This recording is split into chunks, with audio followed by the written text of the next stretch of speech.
Hi, I'm Tulsa divorce attorney Palmer Johnson, and welcome to my video series where I address frequently asked questions I get from my family law clients. And a lot of times, I find that a divorce may be the first real context that a client has had reason to hire an attorney or really have a lot of dealings with an attorney. It's a common reason that a lot of everyday people have dealings with an attorney that ordinarily maybe don't deal with attorneys. And so some of the things that we do and the way we do business can be kind of foreign. And that's why I'm just going to answer a really simple question, which is what is a retainer agreement?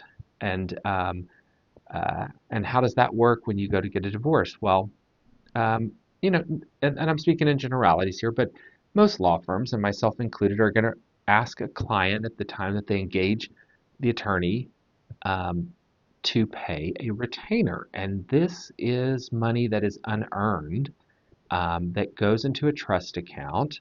And the attorney, based on the terms of their contract, is going to bill against this for the work done at their hourly rate, or if they've specified a flat fee agreement, that might be another alternative. But typically, and what I'm typically going to do is to engage a client, have them pay a retainer, and then bill against it as I complete work at my hourly rate.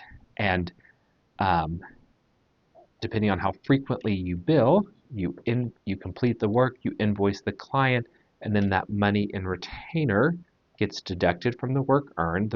The remaining balance remains in the retainer or the trust account because it's not earned by the attorney yet.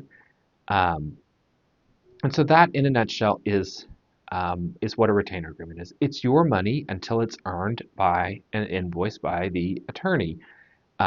If your case was complete and there is still money in retainer, that money would be returned to you because, again, it's your money until it's earned by the attorney. Um, what happens in many cases is the amount that's in retainer is exhausted and the case is still ongoing. And so different attorneys may approach that in different ways, but that would be where some counsel would ask a client to replenish their retainer. Some clients, some attorneys may have an evergreen retainer where they ask the client to continuously pay um, keep the retainer amount at the original amount. So for easy math, if you paid $1,000 retainer and at the end of the first week the attorney had earned $100 in billable work, then that $100 would come out of the $1,000 retainer amount, leaving that at $900 and requiring the client to make a $100 payment to replenish the retainer amount back to $1,000 that the attorney will then bill against each week if they were to invoice weekly or monthly, however